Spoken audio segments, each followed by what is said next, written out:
Assalamualaikum warahmatullahi wabarakatuh. Halo semua, kembali lagi di channel Yuk Belajar Fisika IPA. Kali ini kita akan membahas materi IPA kelas 7 tentang ekologi dan keanekaragaman hayati. Terlebih dahulu, mari kita pelajari apa itu ekosistem dan ekologi. Ekosistem adalah kesatuan hubungan timbal balik antara makhluk hidup dengan lingkungannya. Sedangkan ekologi adalah suatu ilmu yang mempelajari hubungan timbal balik antara makhluk hidup dengan lingkungannya.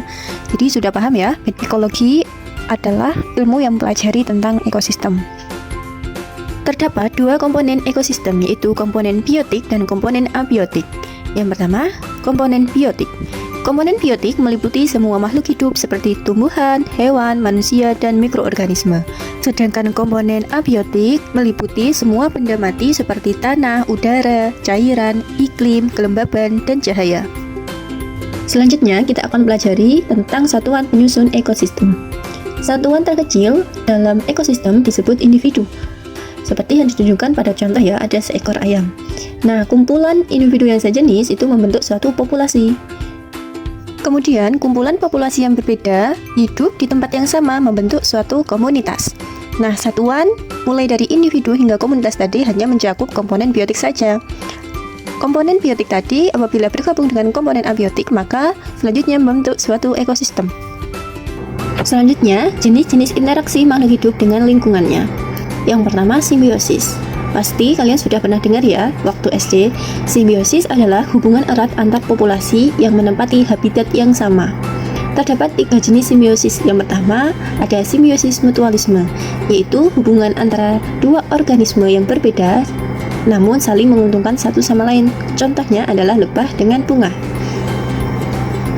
Simbiosis yang kedua adalah simbiosis komensalisme, yaitu salah satu organisme diuntungkan sedangkan organisme yang lain tidak dirugikan maupun tidak diuntungkan. Contohnya adalah interaksi antara ikan remora dengan ikan hiu. Yang ketiga ada simbiosis parasitisme, yaitu hubungan antara dua organisme yang berbeda, yang satu diuntungkan sedangkan yang lain dirugikan. Contohnya yaitu interaksi benalu dengan tumbuhan inangnya. Jenis interaksi yang kedua yaitu kompetisi. Kompetisi adalah interaksi antar makhluk hidup yang bersaing untuk mendapatkan sumber daya yang sama, misalnya makanan dan tempat tinggal. Contohnya, persaingan antara sapi dan kambing untuk mendapatkan rumput, seperti yang ditunjukkan pada gambar ya. Interaksi makhluk hidup yang ketiga ada predasi. Predasi adalah interaksi antara mangsa dan pemangsa atau predator. Contoh dari predasi yaitu interaksi singa dengan rusa. Jadi singa sebagai predator, kemudian rusa sebagai mangsa. Yang keempat ada antibiosis. Antibiosis adalah interaksi antara makhluk hidup di mana makhluk hidup yang satu menghambat pertumbuhan makhluk hidup lainnya. Contoh antibiosis adalah jamur penicillium dijadikan antibiotik untuk menghambat pertumbuhan bakteri. Yang kelima ada netral. Netral yaitu apabila makhluk hidup berinteraksi tetapi tidak mengganggu satu sama lain. Contohnya adalah seperti ditunjukkan pada gambar ada ayam dan kambing yang tinggal di satu tempat yang sama tapi tidak saling mengganggu ya. Selanjutnya kita bahas tentang rantai makanan. Rantai makanan adalah serangkaian proses makan dan dimakan antara makhluk hidup berdasarkan urutan tertentu.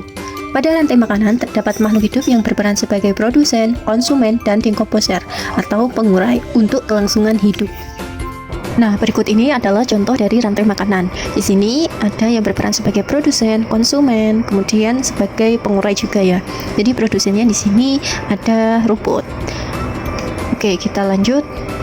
Jaring-jaring makanan. Jaring-jaring makanan adalah gabungan dari rantai makanan yang saling terhubung dan tumpang tindih dalam suatu ekosistem. Contohnya seperti berikut ini.